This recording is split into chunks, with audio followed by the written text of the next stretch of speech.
Hello बेटा, class 12 physics unit 4 chapter number 2 alternating current. हाँ जी बेटा, अल्टरनेटिंग करंट बारे आपां पढ़ रहे सी। अपने लास्ट लैक्चर दे विच आपां AC through inductor, register and capacitor है वो कीता। हुण उन्नू ही आपां कंटिन्यू रखदे होए अगे थोड़े जे आपां जिहड़े इहदे नाल रिलेटेड जिहड़े क्वेश्चनस है या जिहड़ी डिस्कशन है वो करदे आ, जिहदे बारे आपां नूं पेपर दे विच छोटे छोटे क्वेश्चन है जिहड़े वो पुट कीते जांदे आ। ठीक है, तां आपां देखदे आ बेटा, सब तो पहला इहदे अंडर अपने कोल जिहड़ा है वो है resistance offered by inductor to DC. आपां एसी कीता ना बेटा, इत्थे आपां करांगे डीसी, यानी कि resistance offered by an inductor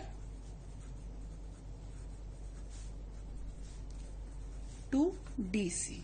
AC दे विच तां आपां देख लिया, हुण आपां डीसी दी गल करदे हां, है ना। हाँ जी बेटा, जिहड़ा रेजिस्टेंस ऑफर्ड बाय इंडक्टर है उहनूं आपां की कहने आ, आपां उहनूं कहने इंडक्टिव रिएक्टेंस। की कहने आ? Inductive reactance. ठीक है, ਇਹ ਕਿਹਦੇ ਬਰਾਬਰ ਹੁੰਦਾ ਹੈ? ਆਪਾਂ ਨੂੰ ਪਤਾ ਹੈ ਇਹਦੀ ਵੈਲਿਊ ਹੁੰਦੀ ਹੈ XL। ਠੀਕ ਹੈ, ਤੇ ਇਹਦੇ ਯੂਨਿਟਸ ਕਿਹੜੇ ਹੁੰਦੇ ਆ? ਯੂਨਿਟਸ ਇਹਦੇ ਹੁੰਦੇ ਆ ਜਿਵੇਂ ਰੈਜ਼ਿਸਟੈਂਸ ਦੇ ਯੂਨਿਟਸ ਹੁੰਦੇ ਆ, ਯਾਨੀ ਕਿ ਓਮ। ਠੀਕ ਹੈ, ਇਹ ਇਹਦੇ ਯੂਨਿਟਸ ਹੈ। ਠੀਕ ਹੈ, ਤੇ ਹੁਣ ਆਪਣੇ ਕੋਲ ਬੇਟਾ ਜਦੋਂ ਆਪਾਂ XL ਦੀ value is equal to omega L ਆਪਾਂ फाइंड आउट की सीगी। हुण ओमेगा दी वैल्यू आपां इत्थे पुट कर देने आ 2 pi f, L as it is. Here f is frequency. ठीक है, फ्रीक्वेंसी कादी हुंदी है बेटा? आपां नूं पता है एसी दे साइकिल हुंदे आ, है ना। एसी दे साइकिल मतलब किन्ने साइकिल्स 1 सैकेंड दे विच पास कर रहे, आपां उहनूं फ्रीक्वेंसी कह दिंदे आ। हुण बेटा आपां तां डीसी दी गल कर रहे हां। ठीक है, तां फॉर डीसी च जद कोई साइकिल ही नहीं हुंदे, जद कोई वेरिएशन ही नहीं हुंदी बेटा, करंट कांस्टेंट रहिंदा है। ठीक है, DC मीनस direct current. Direct current है जिहड़ा इहदी वैल्यू कांस्टेंट रहिंदी है टाइम दे नाल। तां आपां इस केस च कवांगे फॉर डीसी फ्रीक्वेंसी है जिहड़ी ओह किहदे बराबर हुंदी है बेटा? 0 दे बराबर हुंदी है। ठीक है, जे फ्रीक्वेंसी अपने कोल 0 दे बराबर है बेटा, तां फिर अपने कोल XL दी वैल्यू की आ जाएगी? XL is equal to 0। ठीक है, XL 0 का मतलब ये है बेटा कि इंडक्टर है जिहड़ा वो ऑफर करदा है नो रेजिस्टेंस टू डीसी। ठीक है, तो आपां कहांगे इंडक्टर ऑफर्स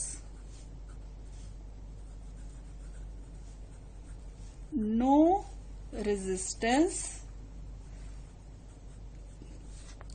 टू डीसी, यानी कि डीसी नूं कोई मनाई नहीं है इंडक्टर दे विचों पास होने दी। ठीक है, कोई रेजिस्टेंस ऑफर नहीं किया जाता। ठीक है, अच्छा बेटा ये तो हो गया अपने कोल रेजिस्टेंस ऑफर बाय डीसी। हुण आपां इहदा एक ग्राफ भी डिस्कस कर लीए। जदों आपां एसी करंट दी गल करदे हां बेटा, आपां देखो ग्राफ जदों आपां डिस्कस करांगे between frequency and inductive reactance, यानी कि XL। ये भी बहुत इंपॉर्टेंट है बेटा, ये पूछ लिया जाता आपां नूं पेपर दे विच। तां देखो बेटा अपने कोल इधर फ्रीक्वेंसी, इधर आपां XL लावांगे फ्रीक्वेंसी। ठीक है, ते इधर आपां लवांगे XL the value. This is frequency, this is inductive reactance. हाँ जी, हुण देखो बेटा फ्रीक्वेंसी है जिहड़ी ओ आ देखो दोनों की है एक दूसरे दे प्रोपोर्शनल है। ठीक है, इंडक्टिव रिएक्टेंस है जिहड़ा फ्रीक्वेंसी दे प्रोपोर्शनल है, ते जे फ्रीक्वेंसी दे प्रोपोर्शनल है तो अपने कोल ग्राफ की आएगा बेटा? स्ट्रेट लाइन आएगा। ठीक है, this is graph for inductive reactance and frequency. ठीक है, हाँ जी बेटा देख लिया इत्थे आपां। अच्छा बेटा हुण एसी वास्ते की हुंदा है? फॉर एसी आपां नूं पता है फिर वही वाला formula XL is equal to 2 pi FL है ना। तो अपने कोल फाइनाइट वैल्यू हुंदी है इहदी, क्योंकि फ्रीक्वेंसी दी वैल्यू फाइनाइट है, इस करके अपने कोल इस रिएक्टेंस दी यानी कि इंडक्टर जिहड़ा रेजिस्टेंस ऑफर करदा है ना, उनदी भी अपने कोल फाइनाइट वैल्यू हुंदी है। ठीक है, तो ये अपने कोल हो जाएगी फाइनाइट वैल्यू। फाइनाइट वैल्यू ते जदों बेटा अपने कोल ये फाइनाइट वैल्यू होगी तो आपां ये कह सकते हैं it offers large resistance to AC। ठीक है, it offers large resistance to AC। ठीक है, यानी कि AC नू अलाउ नहीं करता पास करन वास्ते थ्रू इट, पर DC नू अलाउ कर दिंदा है पास करन वास्ते थ्रू इट। ठीक है जी बेटा, हुण इसे तरह आपां नू क्वेश्चन पूछा जा सकता है कि resistance offered by capacitor to DC की है। ठीक है, हुण देखो बेटा, resistance offered by a capacitor means capacitive reactance. ठीक है, इनू आपां की कहने आ कैपेसिटिव रिएक्टेंस। कैपेसिटिव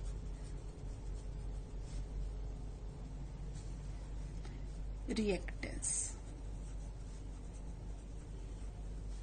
हाँ जी बेटा, हुण कैपेसिटिव रिएक्टेंस है जिहड़ा, उनदी वैल्यू अपने कोल की हुंदी है XC is equal to 1 by omega C। ठीक है, अगेन ओमेगा दी वैल्यू पुट कर दिने आ 2 पाई F इंटू C।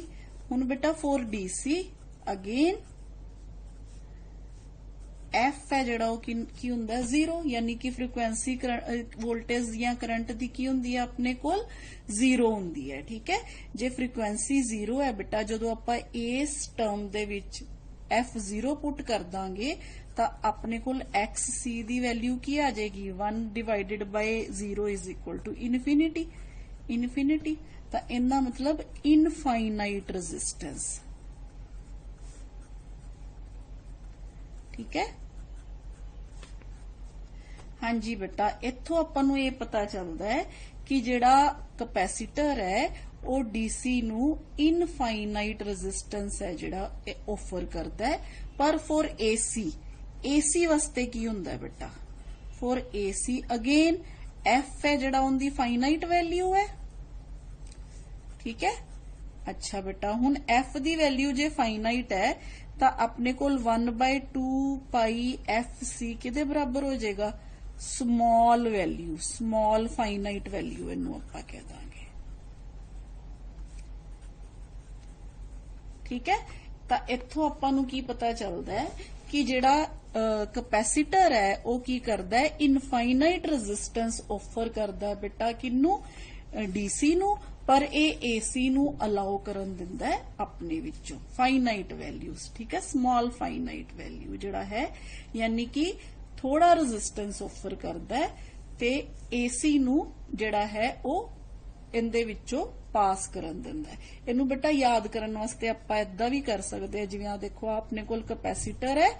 ठीक है, जदों आपां इदां कैपेसिटर बनाने आ, आपां इनू इदां शो कर सकदे हैं कि इहदे चों AC इदां लंघ गया। आ देखो AC। ठीक है, AC है जिहड़ा ईजीली इहदे चों जा पा रहा है, पर DC है जिहड़ा इत्थे जाके की हो जाएगा, इनू इत्थे ब्लॉक हो जाएगा। अच्छा बेटा, हुण इसे तरह जिवें आपां ग्राफ देखिया सीगा XL दा ते फ्रीक्वेंसी दा, जे आपां XC ते फ्रीक्वेंसी दा ग्राफ बनाइए किवें बनेगा, देखो graph between XC and frequency. हाँ जी बेटा, हुण देखो तुसी ध्यान नाल, आपां कह रहे हां कि XC ते फ्रीक्वेंसी एक दूसरे दे उल्ट है। ठीक है, जे आपां इधर XC दी वैल्यू ले लीए, इधर आपां फ्रीक्वेंसी दी वैल्यू ले लीए, ते अपने कोल जिहड़ा ग्राफ है वो एवें आएगा। ठीक है, क्यों, क्योंकि XC is proportional to 1 by F। ठीक है, अच्छा बेटा, ये तो हो गया अपने कोल कैपेसिटर बारे कि कैपेसिटर है जिहड़ा वो AC ते DC नू किवें जिहड़ा है रेजिस्टेंस ऑफर करदा है। ठीक है,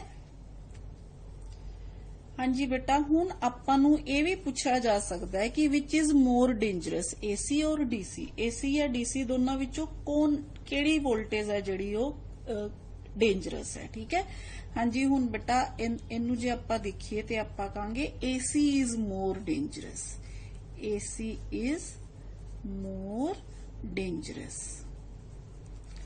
हाँ जी बेटा, हुण उनदा रीजन की है एसी डेंजरस दा। ठीक है, मोर डेंजरस दैन डीसी। हाँ जी, रीजन की है बेटा, रीजन ये है because peak value of AC is more than the indicated value.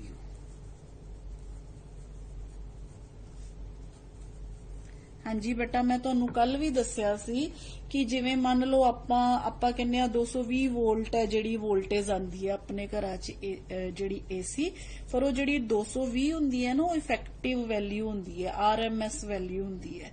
Actually जिहड़ी हुंदी पीक वैल्यू जिहड़ी हुंदी है उहदे तो ज्यादा हुंदी है। ठीक है, ते यही रीजन है बेटा कि इंडिकेटेड वैल्यू नालों जिहड़ी है वैल्यू हुंदी ज्यादा हुंदी है। जिवें अपने कोल मान लो अपने कोल आपां 220 वोल्ट की गल कर रहे हैं, हुण ई नोड किदे बराबर हुंदी है, √2 times E R M S. हुण आ जिहड़ी अपने घरां च आंदी है ना E R M S value, ये 220 वोल्ट है, तो फिर अपने कोल पीक वैल्यू किदे बराबर आ जाएगी, √2 इंटू 220। ठीक है, which is approximately is equal to 311-12 volt के बराबर आ गया बेटा, 311.1 समथिंग वोल्ट। ठीक है, बट फॉर डीसी बेटा, फॉर डीसी की हुंदा है बेटा, जिन्नी इंडिकेटेड वैल्यू हुंदी ना उन्नी ही पीक वैल्यू हुंदी है, क्योंकि उहदे च वेरिएशन नहीं हुंदी। ठीक है, for DC peak value is equal to its indicated value। ठीक है, हाँ जी बेटा, जे 1.5 वोल्ट का सैल लिता है तो 1.5 वोल्ट का ही होएगा, जे 3 वोल्ट का लिता है तो 3 वोल्ट का ही होएगा। ठीक है जी बेटा, हुण देखो आपां मान लो आपां नूं आरएमएस वैल्यू दित्ती हुई है ते आपां इक्वेशन बनानी है इंस्टेंटेनियस वोल्टेज या इंस्टेंटेनियस करंट वास्ते। देखो आपां नूं एग्जांपल है, आपां नूं 220 वोल्ट है जिहड़ा मार्क्ड है, कोई भी अपना the electric mains in house are marked 220 volt 50 hertz, यानी कि फ्रीक्वेंसी है जिहड़ी वो 50 हर्ट्ज आ रही है ते आरएमएस वैल्यू ऑफ वोल्टेज है जिहड़ी वो कितनी है 220 वोल्ट आ रही है। तो write down the equation for instantaneous voltage. हुण देखो बेटा, इंस्टेंटेनियस वोल्टेज है जिहड़ी वो अपने कोल किदे बराबर हुंदी है, हाँ जी बेटा, E is equal to E naught sine omega T. ठीक है, हुण क्योंकि आपां नूं फ्रीक्वेंसी दित्ती हुई है, ठीक है, ते आपां नूं E R M S value दित्ती हुई है, तो आपां इनू उस फॉर्म च लिखांगे। ठीक है, हुण ई नोड है, जे आपां ई आर एम एस दी फॉर्म च लिखना होए ते आपां की कहांगे, E node is equal to √2 times E R M S. ठीक है, आपां करंट दी वैल्यू निकाली सी ना बेटा, जिवें करंट ते उवें ही सेम अपने कोल ईएमएफ दी वैल्यू है जिहड़ी वो हुंदी है। ठीक है, तो ये अपने कोल आ गई √2 टाइम्स आरएमएस ते फ्रीक्वेंसी कितनी दित्ती हुई है आपां नूं 50 हर्ट्ज। तो आपां इस इक्वेशन नूं किवें लिखांगे बेटा, आपां लिखांगे √2 times E R M S, ठीक है, sine 2 pi frequency into T. हाँ जी बेटा, हुण बस आपां की करना है, वैल्यूज पुट कर देनी है। ठीक है, तो अपने कोल आ गई बेटा इंस्टेंटेनियस ईएमएफ या वोल्टेज दी वैल्यू आ गया अपने कोल बेटा, कितनी दित्ती हुई है आपां नूं 220 वोल्ट। ठीक है, तो अपने कोल ए वाली वैल्यू है जिहड़ी आपां इत्थे पुट कर देनी है √2 ठीक है into 220 sign 2 pi into 50t ठीक है। ਤੇ बस बेटा ਇਹ ਆਪਣੇ ਕੋਲ ਇਸ ਤਰ੍ਹਾਂ ਇਹਨੂੰ ਆਪਾਂ ਸੋਲਵ ਕਰ ਲਾਂਗੇ। ਆਪਾਂ ਇਸ ਇਕੁਏਸ਼ਨ ਨੂੰ ਇਸ ਫਾਰਮ ਚ ਲਿਖ ਸਕਦੇ ਹਾਂ। ਹਾਂਜੀ बेटा 220 √2 साइन 100 पाई t ठीक है। ਇਹ ਆ ਗਈ बेटा ਆਪਣੇ ਕੋਲ ਇਕੁਏਸ਼ਨ। ਹਾਂਜੀ बेटा ਇਹ ਤਾਂ ਸੀ ਆਪਣੇ ਕੋਲ ਛੋਟੀਆਂ ਛੋਟੀਆਂ ਜਿਹੜੇ ਆਪਾਂ ਨੂੰ ਇਹਨਾਂ ਬਾਰੇ ਜਿਹੜੇ ਹੈ ਕੁਐਸਚਨ ਪੁੱਟ ਕੀਤੇ ਜਾ ਸਕਦੇ ਹੈ। ਹੁਣ ਨੈਕਸਟ ਆਪਾਂ ਅਗਲੇ ਲੈਕਚਰ ਚ ਕਰਾਂਗੇ ਠੀਕ ਹੈ। ਥੈਂਕ ਯੂ बेटा।